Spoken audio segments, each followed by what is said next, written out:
Dari awal kita ingin ada pertengkaran intelektual dalam politik Indonesia. Saya tahu bahwa PKB itu isinya politisi plus LSM. Ada Kartini, kemudian juga ada Hannah Arendt, dan ada Caroline Pascarina. Dan kalau dilihat nih ya, nama Yeni Wahid nggak ada di situ? belum ada. Belum ada. Ya, mungkin itu buku yang berikutnya, buku spesifik. Dan kalau itu saya juga dengan senang hati akan datang diundang karena kebetulan dulur juga. Waktu itu Gus Muhaimin lupa pernah menulis soal ini di buku ini. Jadi mari, saya hanya mengingatkan Gus, itu pernah ditulis, jadi rasa-rasanya mungkin perlu membaca lagi buku yang ditulis sendiri, supaya idenya tuh konsisten, jadi real politiknya sama dengan gagasan politiknya Gus. Tapi kan ini kalau Jenderal Kancil lincah bermanuver. Dan kelebihan orang yang posturnya tidak terlalu besar itu, jarak antara kepala dan kakinya tidak terlalu jauh. Jadi seharusnya ide-ide yang ada di kepala bisa lebih gampang dibumikan karena kakinya menipak ke bumi.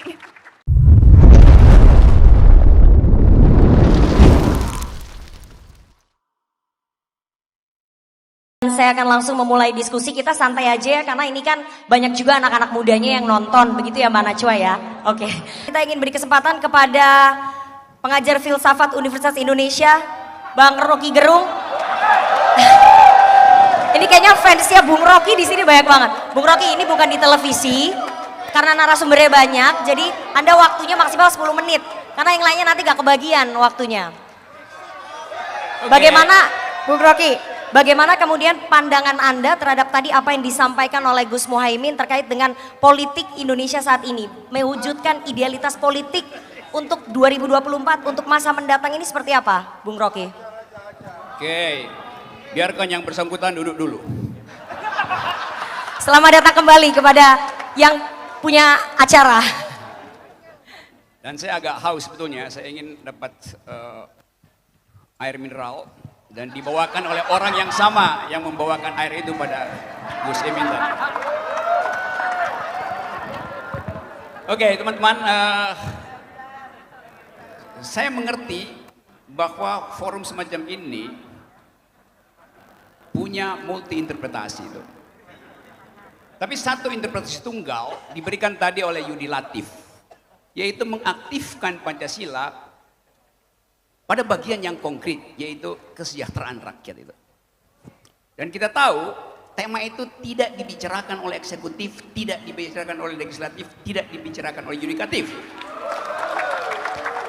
Justru dibicarakan oleh Yudi Latif.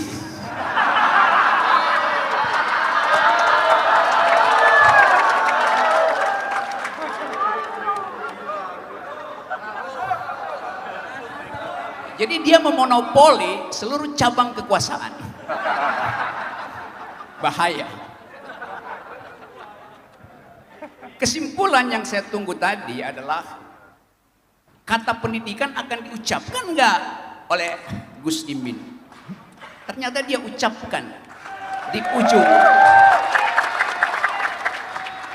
ujung urayanya yang agak membosankan karena panjang. Tapi dia ucapkan itu sebagai kesimpulan bahwa bangsa hanya bisa tumbuh sejahtera, adil kalau generasi barunya itu tumbuh dengan pendidikan yang cukup. Itu dibicarakan sejak zaman Yunani bahwa hanya generasi yang terdidik yang mampu kita harapkan membawa kesejahteraan. Itu besarnya.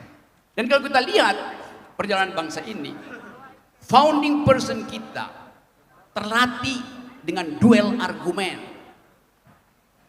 Itu yang menyebabkan kita ingin revisiting our past gitu. Visioning ini istilah hebat betul.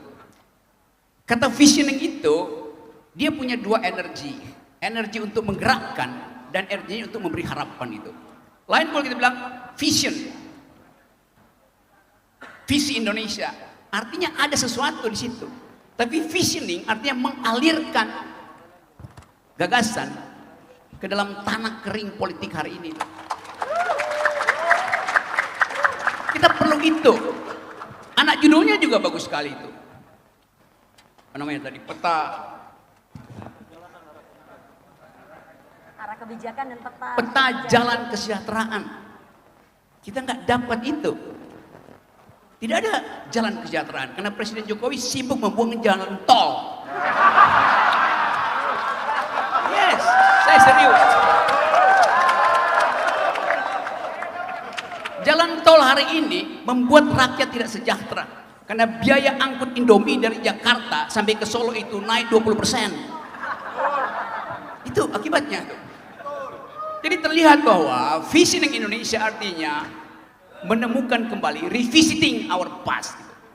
Karena pada awal kemerdekaan kita kaya dengan pemikiran itu, kaya dengan visi itu, bergelimpangan dan bergelimang visi di situ, perdebatan intelektualnya hidup. Karena itu PKB harus mengucapkan kembali pikiran, bring intellectual, yes. Bawa kembali pikiran dalam politik, bring intellectual to the politics. Itu yang kita ingin dapat dari PKB hari ini. Kita ada di Dom. Dom ini di dalam tradisi Yunani, Dom itu tempat pemukiman keluarga yang bahagia. Bahasa Yunaninya domus.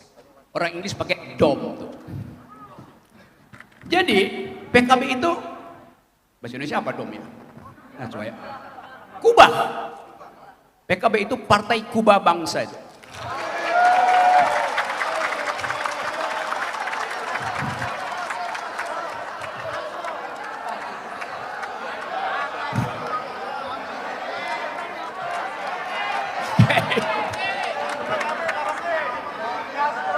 Ya nggak usah malu-malu buat kampanye. Saya mau jadi juru bicara intelektual, Saudara Muhaimin. Karena ini adalah pertandingan awal untuk jadi presiden. Yang dia ucapkan tadi itu, yang dia berdiri di sini kira-kira 30 menit, itu bukan sambutan. Itu semacam pertanggungjawaban akhir masa jabatan presiden.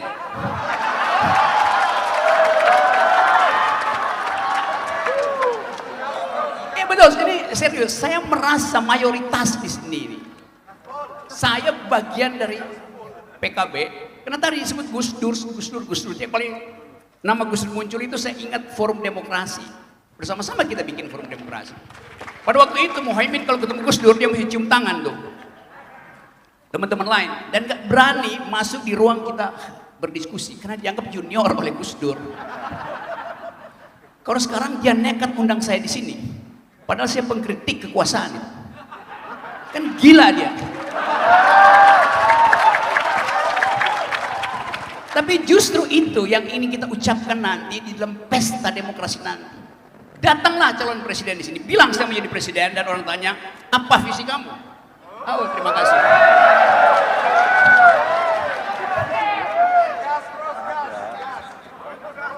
Ya, artinya dia mengerti apa yang saya uraikan. Yaitu masa depan millennials. That's the point. Saya balik pada soal tadi. Kerinduan kita pada politik argumentatif berhenti hari ini. Kita nggak lihat ada seorang yang mau jadi calon presiden dan nulis buku. Menulis buku artinya minta diuji, bukan minta dipromosikan. Jadi dari awal kita ingin ada pertengkaran intelektual dalam politik Indonesia. Saya tahu bahwa PKB itu isinya politisi plus LSM.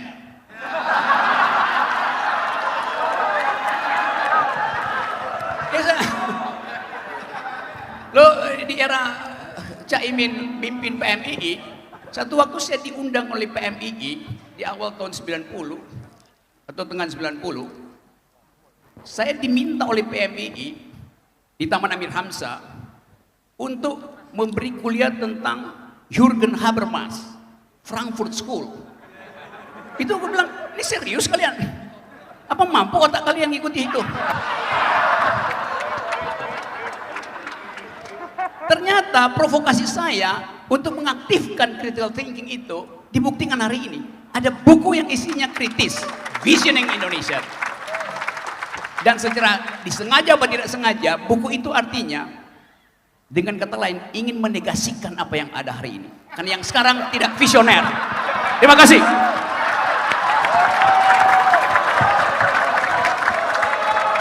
Tepuk tangan sekali lagi untuk Rocky Gerung. Ini yang punya acara Gus Muhaimin, tapi yang tepukannya paling banyak Rocky Gerung. Saya recap sebentar tadi apa yang disampaikan oleh Bung Rocky bahwa kita tidak punya visi dan Stop. Jangan direview, nanti saya kena delete. Oke. Padahal kerjaan saya nge-review, Bung Rocky, jadi ini nggak boleh di-review. Boleh nggak nih?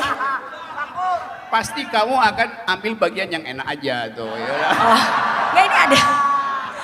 Saya harus nge-review karena itu saya dibayar untuk nge-review, Bung Rocky. Oke, itu kita tidak punya visi, tapi buku Visioning Indonesia seperti menemukan kembali pikiran. PKB harus bisa membawa kembali pikiran dalam politik, dan tadi apa yang disampaikan oleh Gus Muhaimin Iskandar itu bukan pidato sambutan, tapi kampanye calon presiden.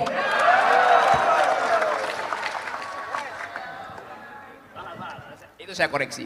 Bukan kampanye calon presiden, Tapi pidato pertanggungjawaban pertanggungjawaban presiden. Oke, berarti udah kepilih dulu ya.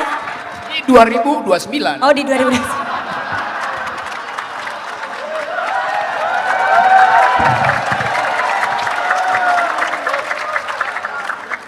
Oke, selanjutnya saya mau minta waktu kepada Najwa, saya idola kita semua, pegiat media, aktivis perempuan. Mbak Najwa, bagaimana kemudian Anda sebagai aktivis perempuan dari segi Pencapaian PKB, yang lebih penting dari itu tambahkan peran, posisi, perspektif perempuan dalam buku ini. Request, Gus. Tadi tiga nama itu apa yang ada? Ada, saya udah nyatet 3 namanya. Siapa Yang aja? pertama pastinya Kartini. Wes, ada Kartini. Kemudian habis itu ada, aku sampai catat karena aku baca serius loh di Gus bukunya, walaupun baru dikasih semalam, tapi saya baca serius. Ada Kartini, kemudian juga ada Hannah Arendt, dan Hannah ada Arendt. Caroline Pascarina. Dan Yes. kalau dilihat nih ya, Nama Yeni Wahid nggak ada di situ. belum ada. Berat. Belum ada. Iya, mungkin itu buku yang berikutnya, buku spesifik. Dan kalau itu saya juga dengan senang hati akan datang diundang karena kebetulan dulur juga dengan Mbak Yeni Wahid. Jadi daripada berbalas tweet di medsos kan, lebih baik berbalas argumen atau gagasan di buku. Jadi tidak hanya di luar ini. Jadi itu perspektif perempuan penting, Rifana, karena sekali lagi kalau kita ngecek daftar pemilih tetap KPU di 2019, itu pemilih perempuannya lebih banyak dari laki-laki kan, Gus? Jadi nggak mungkin bisa jadi presiden kalau nggak merhatiin pemilih perempuan. Gitu. Tapi sesungguhnya saya mau bilang gini, Rifana, jarang ada politikus yang menerbitkan buku menjelang tahun-tahun politik dan menjelang pemilu ini tentang ide dan gagasan. Biasanya tuh buku biografi, menceritakan tentang riwayat masa kecil yang penuh penderitaan sehingga bisa merasakan kepekaan. Biasanya gitu. Biasanya buku biografinya menceritakan sepak terjang perjuangan yang akan membuatnya menjadi satrio piningit. Biasanya jelang pemilu, jelang tahun-tahun politik, buku-buku seperti itu yang diterbitkan. Karenanya agak lain nih, bukunya bicara soal gagasan, visi, dan serius. Tadi kan Gus Muhaimin bilang ini buku serius. Yang nerbitin pun serius, karena biasanya buku biografi politisi itu penerbitnya namanya suka kelihatan banget proyekan gitu loh. Tapi ini yang nerbitin LP3ES loh, ini yang reputasinya serius, menerbitkan disertasi, menerbitkan terjemahan. Jadi sekali lagi itu lainnya itu, Gus. Tetapi yang menurut saya paling menarik di buku ini, terutama di bab 3. Saya serius loh baca buku ini. Bab 3 itu beneran. Saya kalau dikasih sesuatu serius, nggak kayak wakil rakyat kadang nggak serius kan. Nih, mohon maaf kepada teman-teman anggota DPR yang ada di sini. Partai politik, demokrasi, dan tata kelola kelembagaan. Dan menurut saya inti dari bab ini, termasuk inti dari buku ini Caimin, ketika Caimin bilang, partai politik dan instrumen demokrasi bukan demokrasi warung kopi. Jadi digambarkan oleh Caimin di sini demokrasi warung kopi itu demokrasi yang hanya menyeruput kopinya, menikmati kopinya, tapi tidak memahami fundamental proses di belakangnya. Dan partai politik, saya mengutip Caimin di sini, partai politik itu nyawa atau rohnya demokrasi. Tapi rasa-rasanya deskripsi soal demokrasi warung kopi ini juga bisa tercermin dari partai politik kita hari-hari ini. Hanya bisa menikmati kopi tapi nggak bisa menjelaskan, nggak bisa tahu bagaimana proses pengolahannya, bagaimana petaninya, bagaimana lahannya. Semuanya nggak diurus, yang diurus cuma nikmatnya menyeruput kopi. Jadi, dan menurut saya seperti halnya tertulis di buku ini, itu PR terbesar negeri kita sekarang. Mohon maaf kepada para pengurus partai politik termasuk kepada Caimin, rasa-rasanya instrumen demokrasi yang paling tidak mereformasi dirinya sejak zaman reformasi itu partai politik. Dan itu dengan gamblang diakui di buku ini. Buku ini berisi gagasan-gagasan yang ideal. Gagasan tentang bagaimana Indonesia seharusnya menjadi. Dan saya menilai gagasan-gagasan itu, Gus Muhaimin, itu seperti otokritik. Jadi rasa-rasanya ketika Gus Muhaimin menggambarkan kondisi ideal, di tengah situasi yang kita sama-sama tahu tidak ideal, itu sesungguhnya kritik terbesar dari seseorang yang sudah berkuasa selama 20 tahun, memegang jabatan penting negeri ini, dan juga menjadi ketua umum partai yang bukan partai ece-ece loh PKB. Bukan partai 0, loh, partai yang berhasil menempatkan kader-kadernya di kabinet, partai yang punya banyak kepala daerah, yang bahkan katanya bisa menentukan siapa dulu wakil presidennya kan. Jadi, ini partai serius, dan Caimin bilang tadi di awal, ini sesuatu yang harus serius dibahas. Tetapi memang akhirnya, kerap kali kita harus kecewa. Dan itu menurut saya jadi salah satu tantangan terbesar seorang penulis buku yang juga sudah memegang kekuasaan selama ini, Caimin.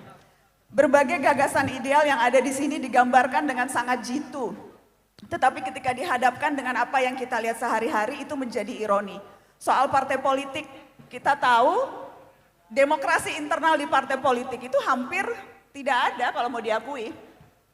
Anggota-anggota DPR dan DPRD kita kerap kali tidak bisa menyampaikan sikapnya secara independen terhadap isu-isu yang penting dan signifikan pada publik. Karena semuanya ditentukan oleh apa kata orang-orang di atas, paternalistik. Coba sebutkan satu isu legislasi yang penting. Revisi Undang-Undang KPK, Omnibus Law. Hampir tidak ada dinamika pertarungan ide di sana. Wakil-wakil rakyat kita tidak independen dan secara mandiri menyampaikan apa yang menjadi keresahan konstituennya. Dan itu menurut saya salah satu PR terbesar kalau kita bicara partai politik saat ini. Jadi mohon maaf, wakil rakyatnya seragam, wakil rakyatnya menjadi tidak menarik karena semuanya tergantung apa kata atasan. Dan menurut saya itu bisa jadi satu hal yang kerap kali akhirnya seperti yang Caimin katakan di sini, membuat orang menjadi apatis terhadap politik dan tidak melihat partai politik sebagai cara untuk bisa mendapatkan kesejahteraan. Itu. Yang juga saya ingin kutip spesifik dan saya bacakan di sini, Gus, adalah kalimat yang Gus Muhaimin tulis di bab 3. Ketika Caimin bilang, model atau format sistem politik yang demokratis harus memiliki stabilitas jangka panjang dan berlaku secara permanen. Tidak diubah dan diganti dalam setiap momen politik tertentu. Disinilah dibutuhkan konsistensi dan kedewasaan semua pihak untuk selalu patuh terhadap sistem politik yang disepakati bersama. Dan kita tahu demokrasi dibangun dengan esensi salah satunya pembatasan kekuasaan dan jenis kekuasaan. Dan itu artinya kesepakatan kita bersama adalah ketika presiden ya 2 periode ya 5 tahun. Karenanya ketika ada usulan dukungan muncul penundaan pemilu yang berarti membawa konsekuensi pada perpandahan jabatan presiden. Itu mungkin saja waktu itu Gus Muhaimin lupa pernah menulis soal ini di buku ini. Jadi mari saya hanya mengingatkan Gus, itu pernah ditulis, jadi rasa-rasanya mungkin perlu membaca lagi buku yang ditulis sendiri supaya idenya tuh konsisten. Jadi real politiknya sama dengan gagasan politiknya, Gus. Itu. Karena menurut saya itu, saya khawatir gagasan-gagasan ideal yang ada di buku ini akan terbentur ketika berhadapan dengan real politik. Dan saya berharap dengan sepenuh hati apapun masa depan Muhaimin Iskandar setelah ini, gagasan-gagasan besar dan ideal yang tertuang di sini itu tidak akan mudah dilupakan. Karena kalau lihat dari posturnya, bukan body shaming loh ini Gus, tapi posturnya kan memang tidak setinggi besar SBY atau ini Jokowi ya. Tapi kan ini kalau Jenderal Kancil lincah bermanuver. Dan kelebihan orang yang posturnya tidak terlalu besar itu, jarak antara kepala dan kakinya tidak terlalu jauh. Jadi seharusnya ide-ide yang ada di kepala bisa lebih gampang dibumikan karena kakinya menimpa ke bumi. Jadi mudah-mudahan itu. Jadi apapun pilihan masa depan, karir politik atau apapun yang hendak dilakukan Gus Muhaimin, mudah-mudahan roh aktivis mahasiswanya dulu. Karena hampir tidak ada loh ketua parpol yang latar belakangnya aktivis mahasiswa kecuali PKB, ya kan? Jadi mudah-mudahan yang kata Tan Malaka, idealisme adalah satu-satunya kemewahan yang dimiliki pemuda. Mudah-mudahan itu masih akan terus ada. Dan akan bisa diejawantahkan lewat berbagai pilihan-pilihan politik yang saya tahu terkadang susah untuk diterapkan karena kondisinya real politiknya sedemikian keras. Tapi mudah-mudahan gagasan-gagasan yang juga ada di sini bisa dengan keras kepala diperjuangkan. Sama kerasnya dengan real politik yang ada. Mungkin itu Rifana, terima kasih. Terima kasih Mbak Najwa. Tepuk tangan sekali lagi untuk Najwa Shihab.